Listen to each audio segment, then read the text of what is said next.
got my Spanish C1 diploma in just 3 months. Beat that! The system that I'm going to give you today in this video, you might just get that into. I'm Mehin, I speak 9 languages, I'm fluent in 6. I'm not just giving you my 3-step framework. You can also check the description box. I'm listing all my favorite YouTubers, podcasts, musicians, and way more. If you don't want to go to find it out on your own, you can just check that out. It's completely free. I'm going to divide it in 3 parts. The first pre-step to the first step is study grammar and the basics for 2 weeks. Take hold of 2-week grammar camp. That's it, nothing else. Throw away the textbook forever, so you just know how to say hello, and then we dive into the language. The first month, and if your total timeline is like 6 months or like 12 months, it's still gonna be just 1 month of passive learning. I know it's a lot of time, but you're gonna watch 1 movie every single day in your target language. Pro tip, in the first month, watch movies that are in Spanish originally. Watch the ones that are in English, dubbed in Spanish, because it's going to be slower and it's going to be more understandable for you. And not only that, you're going to watch a lot of short form content. I have videos about this on my channel already, how to use short form content to learn languages.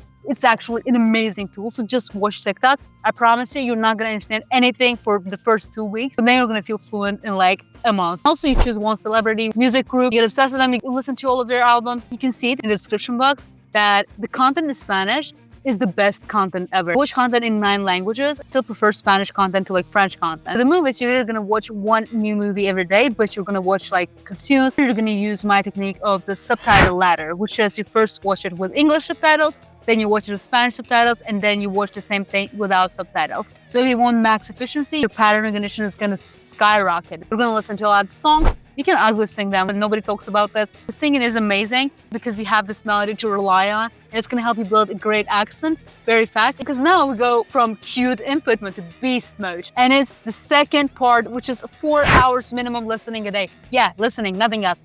See, we're still kind of not studying grammar. The longest and the most important phase of your whole language learning. You're gonna dive deep. So basically everything that you're doing, you have your Google Translate on all the time. If you can build the habit of translating words and just looking at the translations, you don't even have to actively memorize them. Of all the words that you see, the most popular words are gonna stick for sure. And you're gonna start talking to yourself a lot. You're gonna read a lot of books. The main thing is that you have to automate some habits. First habit is listening to podcasts. If you're not listening to podcasts, you're gonna be a loser. Whenever you walk, whenever you're in public transport, whenever you're in a boring class, cooking, cleaning, everything, you have to listen to podcasts or like YouTube videos. Every time that you're on autopilot, I promise it's like 90% of your day, you're gonna be listening. So your full daily listening time is gonna come to 4 to 6 to maybe even more hours. You're gonna get so much of the new vocabulary. You're gonna be understanding all the accents, and you're gonna be like so ready for your listening exam. Spanish, you don't have a lot of pronunciation difference. Like for example, with French, there's no huge gaps between the pronunciation of the words and how they're written.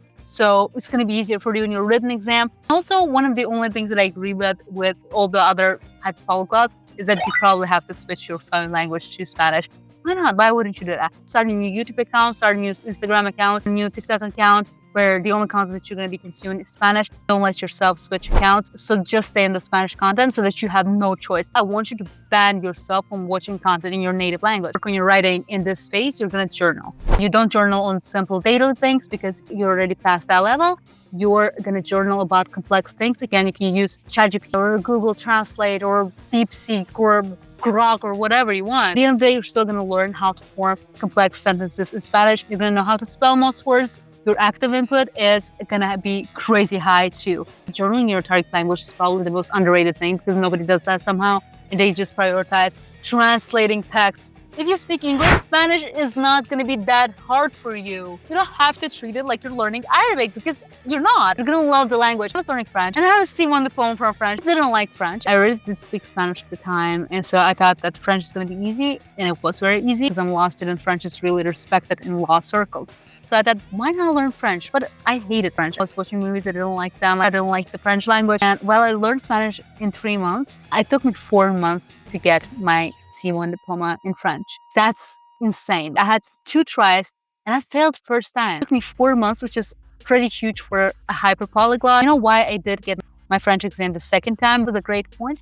Because 2 months in, when I realized that I hated French and I wanted to quit, I luckily got into the French-speaking gym talk. I found some YouTubers that I loved that spoke French. And at the same time, I got into French-speaking chess talk. Love for chess and the gym got me into the community of French-speaking people. And now I can confidently say that I love French. Now we're going to move on to the third step, which is my traditional exam prep. It took me 1 month. If you're not as advanced, it's going to take you 2 months. maybe 3, not more. I hired a tutor. In 2 weeks, I realized that it was slowing me down. I didn't need a tutor because my pace was so much faster than my tutor's pace. Canceled on my tutor. For the next 2 weeks, I prepped myself. So if you want a Spanish C1 diploma, you're probably going to take the DELE exam, which is, I wouldn't say it's as hard as, like, for example, like the French C1 exam, which is the DELF exam. The main goal is going to be to get the most points out of all 4: writing, reading, listening, and speaking.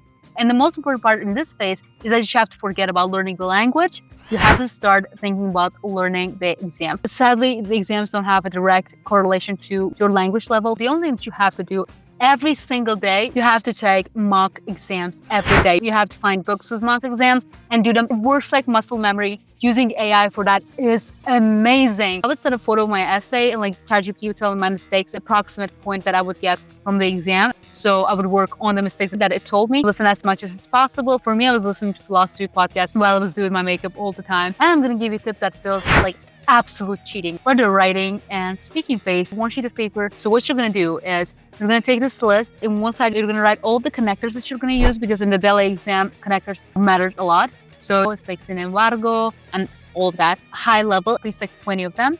On the other part, you're going to write the grammar structures that you're going to use just to show that you're C1, C2 specifically. So all the structures that you can just change a couple of words and use in any essay or in any speaking exam. And you're going to get at least 10 grammar points that are like very, very advanced. Like aim for like C2 advanced. That's very rare. One part, you're going to write the idioms, proverbs, everything that the Spanish people really use. So try to get those from like TikToks, etc., because this is going to sound the most natural. You can write max like 5 of them. You don't need that much. And in the first part, and this is not obligatory, but it's way better if you do that, you should write like 20 extremely advanced words that nobody uses, are only used in academic settings. In English, it's synthesized. Nobody says that in real life. This cheat sheet, you prepare either in the first couple of days of your exam prep, or you prepare it even before that. Daily 1 hour just to memorize that. So that when you go to the exam, you can take a sheet of paper and take it from your memory and write everything there as it was. This almost guarantees you to one. You're gonna memorize this word by word. You have to be able to recite this in your sleep. This is not a language learning hack, this is an exam hack. Last thing in your exam prep is gonna be reading a lot of academic papers. Google News is your best friend in this. If you read 5 academic papers a day, your reading part is literally guaranteed. And for the DELE exam specifically, your listening is always your main friend. Listen to complex things, listen to history podcasts, politics, health tips. So if you follow all of these steps, I promise you, you're gonna nail the exam. This works in Spanish exams. It's great for your communication, amazing for travel. Also, if you want to learn Spanish just to learn Spanish, you can check out my video about my best language learning hacks that I haven't shared in this video. They're absolutely insane. And if you have any questions or you need any type of guidance about Spanish, you can always write it in the comments and I'm going to reply to all of them. Don't forget to check out the sources and good luck on your journey. I promise you, you're going to get it.